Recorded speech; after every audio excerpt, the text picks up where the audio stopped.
rafetlooti andi bi ak télévision Futurs Médias dalee nag jàmm ci xibaaru marax yi ponk yi ca gën a fës limuk ñi amee jàngoroy mbas mi ci bis bi nag téeméer lañu ak fukk dolliku ci lim bi fi nekkoon ci junni ak ñaar fukk ak ñeenti test yoo xamante ne def nañu ko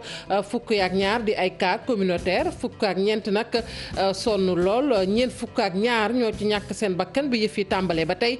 ñeent fukk nag wér nañu bis ni ki tey bisub tey ji commune bu Touba Toul nag gis nañu fa jàngoroy mbas mi loolu nag tax na ba daal xel yee jiixi jaax foofu ndax bu ñu ko waxee dafa fekk nag commune boobu bu ñu nee luuma bu gën a mag ci département bu Tivaouane foofee la nekk dinañ ci ànd ak Cheikh Anta Diop diwaanu Njaareem nag am nañu seen ñaareelu cas bu coronavirus mu soxal benn infirmière boo xamante ni ci Ndakaaru gi la bàyyeekoo nee nañ nag juróom-ñaari nit jege nañu ko foofu ba tax na ñooñu sax fi mu ne nii ña nga leen quarantaine di ngeen déglu ci biir xibaar yi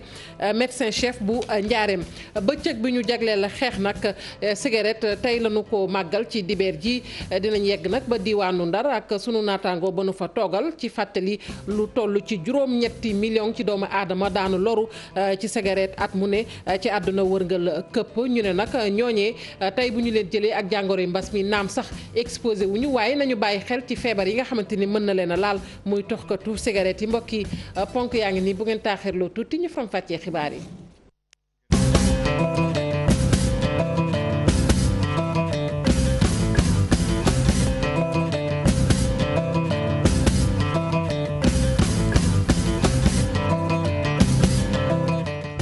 dalee nag jàmm ci xibaaru marax yi dañu koy doore rek ak tolluwaayu jàngoro ji ci bisu tey ji nag maanaam téeméer ak fukk kon ñoo daal di kon dolliku ci lim bi fi nekkoon ci junni ak ñaar fukk ak ñeenti test yoo xamante ne def nañu ko fukki ak ñaar nag ñi ngi rek kon bokk ci wàllante googu ñu xamul Sénégal nag ñu jàppit ni fukki doomu aadama ak ñeenti fi mu ne nii jàngoro ji tar na ci ñoom ay cas grave la ñu leen di wax ñeent fukk ak ñaar ñoo ci jot a ñàkk seen bakkan ba yi fi tàmbalee ba tey bisub tey ji nag seetlu nañu ne lu toll ci ñeent fukk tamit wér nañu ñu teewlu ki yore kàddu bis bi di docteur Aliou Zouali Diouf. ci junni ak ñaar fukk ak ñeenti test yi ñu def téeméer ak fukk ñoo ci positif maanaam juróom-ñeent fukk ak juróom-ñetti cas contact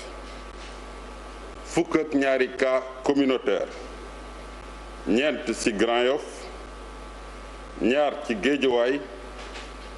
benn ci Yoff benn ci Diamaguène benn ci Yaraax benn ci Wakam ñaar ci Touba ñeent fukk ci malade yi ñu hospitalisé woon wër nañu bésu tey fukk ak ñeent ci suñu malade yi ñu ngi ci service réanimation yi ñeneen ñi des ñu ngi tane ci bésu tey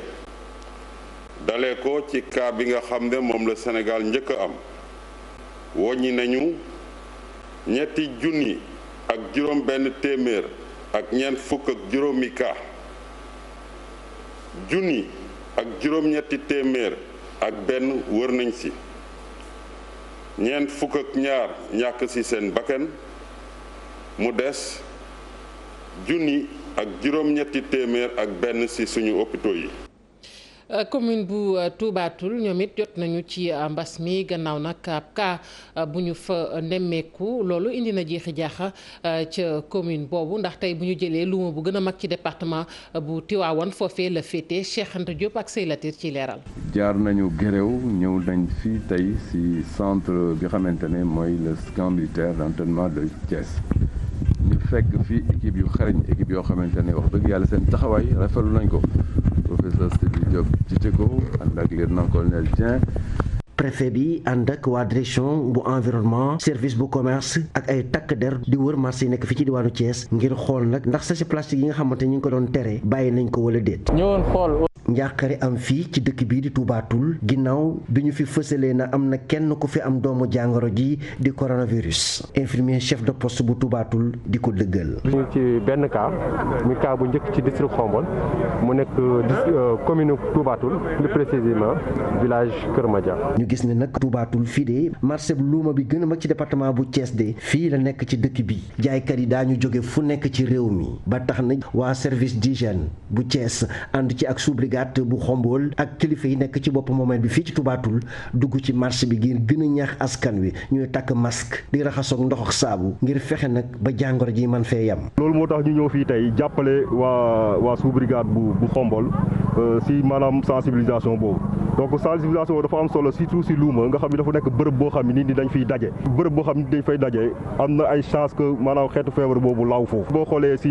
district bu Khombole mu nekk si district yi mujjee am ay cas de Covid si région bi donc dafa jar ñu gën a maanaam taral sensibilisation boobu liggéey bu ñuy def fii mooy xool ñi nga xam ne ndax ñoo ngi sol masque wala soluñu masque digal nit ñi aussi ñi maanaam ñuy respecté app bu ñuy may sa morom bu weesu benn mètre. digal naa ñi yore brigade bu Khombole pour que marché bi bu jeexee que chaque fois ñu koy désinfecté parce que dina am peut-être ñi fi ñëw ñoo xam mën nañ fay bàyyi doomu jàngoro. Touba Toul dëkk bi de am nañu njott sax ne nañ laale nañ ak ki nga xamante ne moom moo fi indi doomu jàngoro ji dëkk bi ñuy wax Kër Madia am na ñu bëri ñoo xamante ne dëkk nañ leen ci bërëb ngir saytu ndax am nañu jàngoro ji wala déet. Cheikh Anta Diop gannaaw Touba Toul Njaareem amati nañu keneen ku am jàngoro yi mbas mi benn infirmière la nag bu bàyyi ko fii ci Ndakaaru ba mu yeggee foofu nag am na ci juróom-ñaar ñoo xamante ni jot na rek laalante ak ñoom ba tax na ñoom juróom-ñaar yooyu sax ñu mujj leen a ber ñu teewlu docteur Moussa Ndiaye moom mooy médecin chef de district bu Njaareem. district sanitaire Diourbel enregistré na tey ñaareelu kaawam Covid 19. donc mu nekk cas boo xamante ni ba fi ñuy wax ak yéen ci investigation yi fu mu toll identifié guñ ki nga xamante ni moom moo ko wàll parce que dafa nekk koo xamante ni Dakar la nekkoon donc bu mu ñëwee Diourbel ak léegi ci ay fukki fan la toll donc gannaaw nag identifié guñ ki ko wàll mën nañ ko considérer comme cas communautaire. waaw am na ñi mu nekkaloon contact mën nañ ne toll nañ ci juróom-ñaari nit mu ñëpp nekk ñi mu bokkal kër. état de santé am quand même ça va nekkul état bu critique elle se plaint juste quelques yaram buy metti ak yaram bu tàng mais amul beneen signe boo xamante ni vraiment tax na état am nekk état bu critique. waaw soxna si ci kër docteur lay liggéey donc infirmière la donc ci kër docteur lay liggéey. ma ngoog gannaaw njaareem googu dañuy yegg it ba diwaanu Ziguinchor foofu nag ña féetee kër docteur li leen jaaxal rek mooy cas importé yu ñu fay faral di dégg léeg-léeg ba loolu tax na nag ñoom ñu ne faaw rek ñu gën a kon daal di kon dëgëral xeex bi point focal ba nga xamante ne moom moo fa nekk nag daal di nay sàkku rek ci askan wi rawatina ak chef de village yi ñu def seen kéemtalaay kàttan dugal seen yoxo ci xeex bi Boubacar Diassi ak Lamine Mandiang. cas importé yu Covid 19 yu nekk ci bët sàllum réew mi ñoo ngi bëgg doon ab njaaxare ci commune bu Ziguinchor. bon cas importé yi ñun ñëpp xam nañu tey cas importé situation bu tey par rapport au cas importé seet nañu temps yi moom cas importé yi chaque jour ñu am en moyenne benn cas importé soo xoolee dalul xel mais nag tamit mën nañu comprendre tamit tuuti. Les cas importés parce que soo seetloo tamit ñii fu ñu jógee cas importés fu ñu jógee yëpp foofu seen système de santé baaxul donc ñun tamit suñu deful effort ci contrôle bi nit ñi dinañu ñëw. Seynou Diatta di wax fii ni chef de village yi war nañu dugal seen loxo bu baax a baax ci xeexu mbas mi. je pense que en fait ñun côté boobu tam ñun tam ñu ngi def suñu wargalan ñu ngi def suñu liggéey parce que ñun lu ñu war a def ñu ngi koy def mais comme na la ko waxee liggéey bi tamit vraiment du ñun rek liggéey bi ñëpp la ku nekk war nga ci jàpp waaw donc village yi je pense que nit ki même su duggee ci frontière sax il faut mu traverser village waaw nu mu guddi dina am ko gis donc il faut moo tax il faut ku nekk jouer ce rôle. waaye askan wi yeewoo ci bët saalum réew mi kenn warul dem ñu des. ñëpp la képp ku nekk daal vraiment war na ci dugal sa loxo pour que vraiment ñu mën a maîtriser et surtout aussi niveau communautaire bi tamit waaw relais yaa ngi fi SEVAC yaa ngi fi ñoom ñëpp tam vraiment war nañ ci dugal seen loxo pour que vraiment ñu mën a maîtriser situation bi. ndaxte lépp luy cas importé yu nekk ci centre de traitement bu Ziguinchor moo ngi jógee ci réewum Guinée-Bissau. gannaaw loolu ñu wax rek ci ñaari fan ci weeru juin ku ne xam ko nag muy gannaaw ëllëg ñu war a amal rek kon dooraat gi ñeel njàng mi ci département bu Géejawaay nag jël nañu matuwaay yépp ngir ndongo ya mën a delluwaat ci classe yi xel mu dal kilifa yi mën caa ànd ak moom moo war a responsable ya ak ñi nga xamante ni ñoom ñooy yëngu ci wàllug njàng ma foofee nag inspection bu ñu dénk wàllug formation ak wàllu njàng ma nag boole na leen ngir gën leen a tàggat ci nu ñuy fexee ñoom it ba daal ñu fas yéene sàmmonteeg yi ñu duppee geste barrière Yaya Koli moom mooy inspecteur bu éducation ak formation ñu teewlu ay kàddoom ci micro Salif Sow. jubluwaay bi mooy ba ñu président bi mu décidé ministre bi jàpp ñu woo acteurs yëpp ñu waxtaan ak ñoom la nga xam ni ministre de l'éducation joxe na ko comme tegtal wax leen naka ñun ci biir département bi naka la ñuy nekk di organiser pour reprise bi am ñu jàpp ni li koy motal mooy il faut que kilifa yi jiite école yi public ak privé ñu xam lan la ñuy xaar ci ñoom mu gën a leer amaana sax ñoom bu ñu jotee documents yi nga xam ne jox nañ leen ko ci wàllum internet ak yooyu xam nañu waaye bu ñu ñëwaatee ñu boole leen ak médecin chef de district bi mu nekk ci biir service d'hygiène nekk ci biir tey dañuy waxtaan ñu laaj médecin bi lii mooy lan mu wax leen lii ba ñun ñu tënk lu gën a leer ci biir département bi yan taxawaay la docteur di xaar ñoom it ñu laaj ko yan taxawaay la ñuy xaar ci moom service d'hygiène wax leen ñoom it ñu wax ak ñoom su ñuy wax psychosocial ñële commencé leen tàggat pour que yooyu yëpp nañ la ñu mën a aar loolu yëpp pour waajal ouverture bi surtout mën a dëgëral ouverture xam nga mën nga ubbi tëjaat mais su fekkee ne acteurs yi jàppale nañ leen ba mu gën a leer seen bopp ci xam-xam jàpp nañ loolu mooy gën a tax ñu saxal ouverture bi dëgëral njàngale. ñaari communes yi it ñu ngi waajal bu baax a baax dooraat njàng boobu muy commune yu Diass ak Malicounda ñu ne nag ñoom it noppi nañu bu baax a baax ngir nag dooraat gi ñaari fan ci weeru juin mën a doon nag lu sotti waaye juru njàng ndongay foofu ñoom it ña ngay def seen kéemtalaay kàttan ca wàllu wanu féete Abdourahmane Diallo ak Amadou Gueye. ngir ñu mën a respecter mesures barrières yi ci école yi mairie Malicounda daal di génne lu toll ak $10 millions ci sunu koppar wut ci ay matériel ngir aar wér-gu-yaram jàngalekat yi ak élèves yi. 10 000 masques la 59 lavoirs ay carton gel yu bari carton madar carton eau de javel ak ay lavoirs 59 lavoirs pour 59 établissements yëpp pour que véritablement daal lépp li nga xam ne état bi wax na ne nañ ko jënd pour jox ko. personnel enseignant bi pour ak xale yi pour protéger leen fexe nañ ba def ko incha allah bu ñu demee ci école yi dinañ ko gën a respecté mu ngi am confiance parce que ku wax enseignant wax ne day jàngale ci wàllu hygiène donc man am naa yaakaar ne xale yi bu ñu demee ci classe yi sax ki la ñuy gën a xam mesure barrière yi gën koo mën a moytu que bu ñu toogee ci seen kër yi. ci Diass mairie bi li ni mel tamit la def ñoom sax lépp lu fa nekk école pompé nañ ko. fii ñu toll nii tey bépp école publique ak privé boo xam ne yaa ngi ci biir communauté Diass tey maire prévoir na la ci lave-mains yi ngay gis nii ak masque yi ak gel yi donc jàpp nañ ne incha allahu rabi ni ko ñëpp santaane ñu ngi sensibiliser ñëpp pour que ci école yi loolu ñu mën ko respecter mooy distanciation bi mooy lave-mains bi moo tax ñu andi ko. ak port obligatoire de masque bi donc li ñu andi ni ñu sóoraale élèves yi noonu la ñu sóoraale enseignants yi ci li nga xam ne moom lañ leen war a jox ci mbirum équipement. waajuru ndongo yi nag di rafetlu mairie yi li nga xam ni loolu la ñu def ñuy xam ne ni sax li ni mel dalal na seen xel ñu am yaakaar ni bu élèves yi delloo kenn ci ñoom feebar bu bon bi du ko dal. waxoon naa ko sànq ci ponk yi muy bëccëg bi nga xamante ni moom la ñu jagleel xeex cigarette nag ku ne xam loraange yi nga xamante ni am na ko ci ñu koy jëfandikoo xayma gi at mu ne lu toll ci juróom-ñetti millions ci doomu aadama daanu loru ndax cigarette lu soxal mbas mi nag nee nañ ñoom taxul ñu loru ci lool waaye nag nañu moytandiku yeneen jàngoro yi nga xamante ni mi ngi ci wet gi te mën leen a faagaagal. Ousseynou Diop ak Habib Seck. journée internationale sans tabac ñu koy amal ci bisu dimanche bi ci àdduna bi yëpp ñu gis ni nag ñi nga xamante ni dañuy tux ña cay loru ëpp na juróom-ñett ci ay millions at bu jot ñu nekk ci diwaan Ndar géej nag daal nañ ci yëy yàbbi rawatina ci jamono ji nga xamante ni coronavirus bi dafa lëmbe réew mi ñoom nag nee nañu seen xel dalul ci ñi nga xamante ni dañuy tux ak mbas ak feebar bi bon ñi ngi naan nag ñuy tux feebar du leen jàpp mais daal wóorul c'est pas sûr wóorul daal waaw cigarette daal man bu doon sama sago daal bu ñu ko mënee bàyyi jaay ñu bañ ko jaayati quoi. ak féex bi ma si gis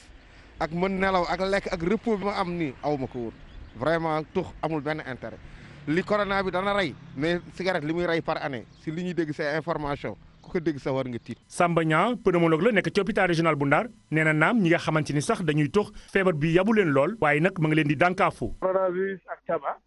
tabac tux moom baaxul ça il faut ñu xam ci jàngoro bi fu mu feeñee mooy Chine gis nañu ni xool nañu ni ñu doon tux dañu def rarement Covid-19 comme ça ñu xool ñu commencé di gëstu affaire yooyu ñu remarqué nag effectivement que jàngoro bi fu mu doon fixé wu mooy Covid-19 bi ak tabac bi mooy nicotine bi fu mu fixé benn la. ci ay kàddoom lii nga xamante ni mooy tox mi ci àdduna bi la muy def ci ay loraange bare na te itam askan wi nga xamante ni dañuy tox ci bare daf leen di lor. tox day joxe ay yenn feebar yooyu yoo xam ne day acheminé wu ci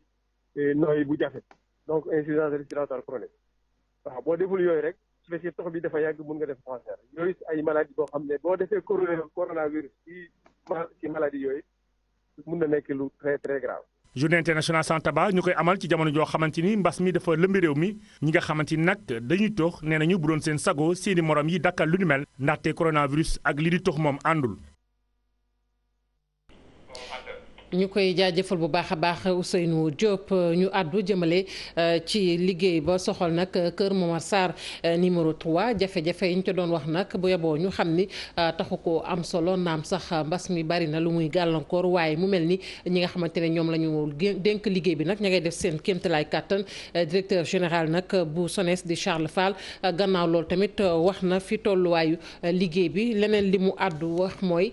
équipement yi nga maanaam jumtukaay yi nga xamante ne dañ ko commandé woon mu war a bàyyi ko ca bitim réew loolu yëpp nag dafa tàggatémbe ndax ku ne xam na ni mbas mi moom moo fi jaar Charles Fall ñu teewlu ay kàddoom ci micro Thierno Fall. juróomi téeméeri nit ñu ngi liggéey ci chantier bi bale mbas mi gi ñëw ba tey juróomi téeméeri nit yooyu ñu ngi fi continuer di liggéey doyul sax juróomi téeméer yooyu mais pour gën a mën a respecter disposition yi. li ci xaw a sooxe liggéey bi rek ci mbas mi mooy experts yi nga xam ni ñu ngi war a jóge bitim réew mooy équipement yi ngeen gis fii yëpp matériel bu sophistiqué bi ngeen gis fii yëpp ci ay gañ ko commandé tout a été fait sur mesure te ña ko gafar ñoo ko war a monter alhamdulilah sax bi nga xam ni groupement d'entreprise bi ñu dénk liggéey bi amoon nañu ay compétences ba commencer liggéey bi montage bi bu ñu ubbee frontières yi incha allah ñooñu bu ñu ñëwee mën koo mottali. donc impact bi am na mais mesurer nañ ko te maîtriser nañ ko.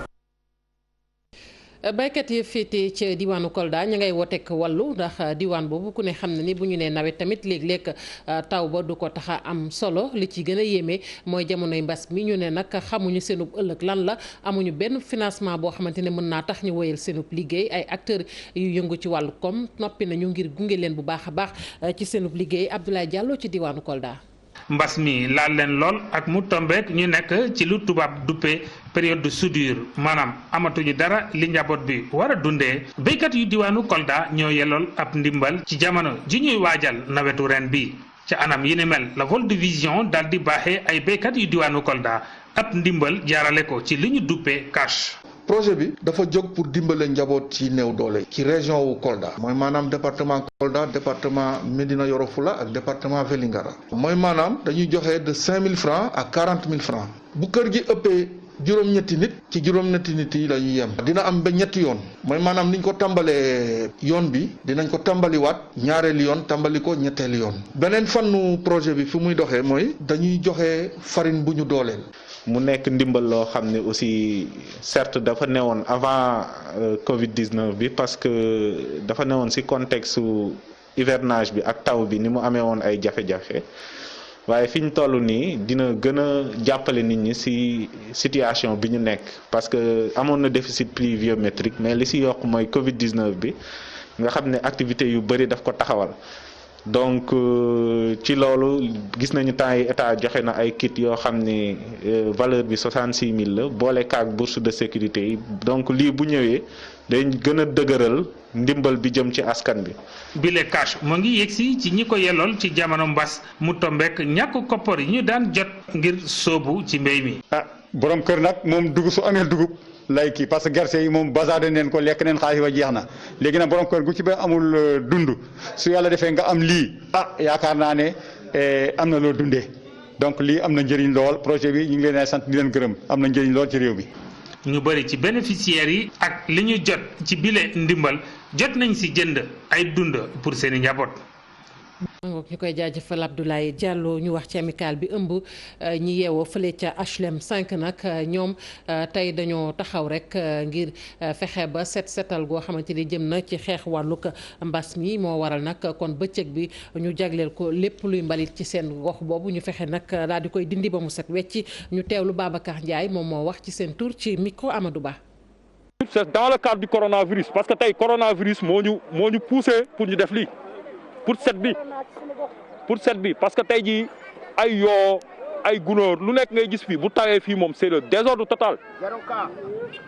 HLM am nañ chance ba amuñu cas fii ci HLM mais dañu fas yéene lutter aussi pour coronavirus. suñu koñ bi dañu bàyyi woon laisser aller bu bëri bu fi am mécaniciens yi ñëw installé fii délinquants yi ñëw fii guddi na nga naan romb ñu lay agressé am na ñoo xam bu ñu wàccee di liggéey dañuy dox ñu agressé leen parce que amoon na ay oto yu yàqu am lu ne. bon ñun bi ñu waxtaanee gis mécanicien waxtaan ak ñoom ci dal xam ne ñoom dañuy daan seen doole ñu waxtaan ak ñoom jubóog ñoom ci kàddu ba ñu nangu ne ñoom dañu fiy jóge ba ñu gisee maire bi tam wax nañ ko maire bi ne moom il faut que ñun population bi ñu jàppale ko ci te loolu lañ def dox nañu suñuy jéego waxtaan population bi ñëpp génne maire bi abal ñu ay brouette ay kii ñu def ko donc ñu ngi koy lancer un appel parce que tey jii moom mooy maire HLM bi. Cheikh Diop ak Amadou Ba ñoo taataan yooyu kàddu mbokk yi fii la ñuy tàggatoo ak yéen ci xibaaru marax yi sant leen gërëm leen bu baax a baax